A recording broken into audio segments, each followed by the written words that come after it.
Hi friends, welcome to our channel. Friends, ఇప్పుడే toxic movie చూసి రావడం జరిగింది. ఫస్ట్ హాఫ్ మైండ్ బ్లోయింగ్, చాలా ఎగ్జైటెడ్ గా ఉంటుంది. ఫైట్స్ మాత్రం హాలీవుడ్ రేంజ్ కి ఏమాత్రం తగ్గకుండా ఉన్నాయి. ఒక ఇంగ్లీష్ సినిమా చూస్తున్నట్టు అనిపిస్తుంది. ప్రొడక్షన్ వాల్యూస్ కూడా చాలా బాగున్నాయి. విజయం కూడా పర్వాలేదనిపిస్తాయి. ఇంట్రడక్షన్ సీన్స్ అండ్ ఎలివేషన్స్, అలాగే శ్మశానంలో ఫైట్ చాలా హైలో ఉంటాయి. ఇంటర్నేషనల్ స్టాండర్డ్స్ లో ఫైట్స్ ని కంపోజ్ చేయడం అయితే జరిగింది. ఇంటర్వెల్ బ్యాంక్ కూడా ఎక్స్ట్రాడినరీగా ఉంటుంది. సెకండ్ హాఫ్ చెప్పే ముందు ఈ సినిమాలో ఎస్ గారి యాక్షన్, ఫైట్స్, పర్ఫార్మెన్స్ 100% పీక్స్ లో ఉంటాయి. ఇక కియారా అద్వానీ, నయనతార యాక్టింగ్ చాలా బాగుంటాయి.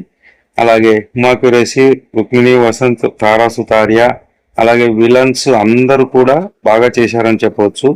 డైరెక్టర్ గీతా మోహన్ దాస్ గారి ప్రతిభ మైండ్ బ్లోయింగ్ అనిపించింది. ఈ సినిమా డైరెక్టర్ లేడీ అంటే నాకు నమ్మశక్యం కాలేదు. నాకు ఒక 30 సంవత్సరాల కింద వచ్చిన ఉపేంద్ర గారి సినిమాలు అంటే ఆ రేంజ్ డైరెక్షన్ కనపడింది. తర్వాత ప్రశాంత్ నీల్ గారి కేజీఎఫ్ సిరీస్ ఉన్నాయి కదా, ఆ రేంజ్ లో అనుకున్నాను నేను కన్నడ సినిమా కాబట్టి. ఇక సెకండ్ హాఫ్ గురించి లోపలికి వెళ్ళిన తర్వాత స్టార్ట్ అవుతుంది సినిమా. ఇప్పుడు ఏం చెప్పాలి, ఏముందని చెప్పాలి, ఎలా చెప్పాలో కూడా అర్థం కావట్లేదు. నేను చూస్తున్నది అదే సినిమానా లేక వేరే సినిమానా నాకే అర్థం కావట్లేదు. థియేటర్లో అంతా ఫస్ట్ హాఫ్ ఎంజాయ్ చేశారు, సెకండ్ హాఫ్ మొత్తం సైలెంట్గా కూర్చున్నారు. సెకండ్ హాఫ్లో క్లైమాక్స్ ట్విస్ట్ బాగుంటాయి, ఓకే అనిపిస్తుంది ఫైనల్గా. మిగతా అంతా స్టోరీ, స్క్రీన్ ప్లే లోపం బాగా కనపడుతుంది. ఒక్క ఎమోషన్ కూడా కనెక్ట్ కాదు సినిమా మొత్తం. ఫస్ట్ హాఫ్ లో ఎస్ గారు, నయనతార గారు సిస్టర్ బ్రదర్ బాండింగ్ బాగుంటుంది. ఆ ఎమోషన్ కూడా కనెక్ట్ అవుతాము.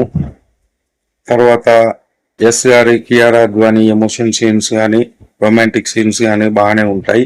అక్కడ కూడా ఎమోషన్ కనెక్ట్ అవుతుంది. సెకండ్ హాఫ్ లో ఇది బాగా మిస్ అయింది. పాటలు కూడా ఎక్కడ బాగున్నాయని నాకైతే అనిపించలేదు. కేజీఎఫ్ 2 సిరీస్ తర్వాత రాకీ బాయ్ అంటేనే ఒక ఎవరెస్ట్. అలాంటి హీరో ఇచ్చిన ఛాన్స్ డైరెక్టర్ గారు మిస్యూజ్ చేసుకున్నారని గట్టిగా చెప్పొచ్చు.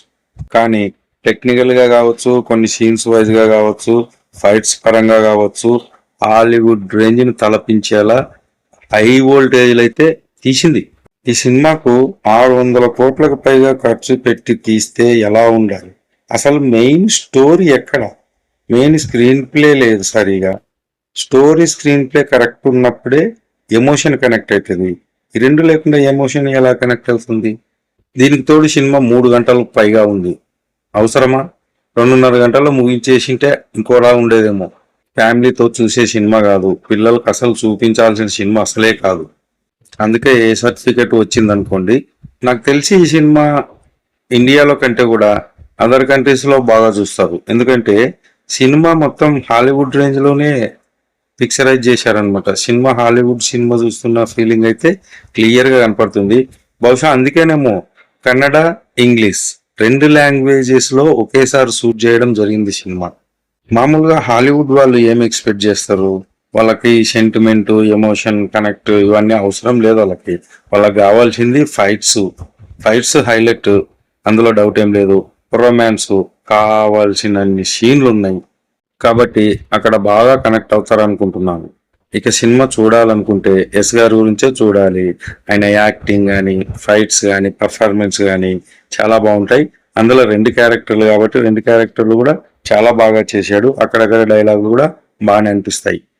ఫైనల్ గా బయటికి వచ్చేటప్పుడు మాత్రం తల పట్టుకొని రావాల్సిందే. ఫ్రెండ్స్, ఈ సినిమా మీరు చూశారా? చూస్తే మీకేమనిపించిందో కామెంట్ చేయండి. ఈ వీడియో నచ్చితే లైక్ చేయండి, సబ్స్క్రైబ్ చేసుకోండి.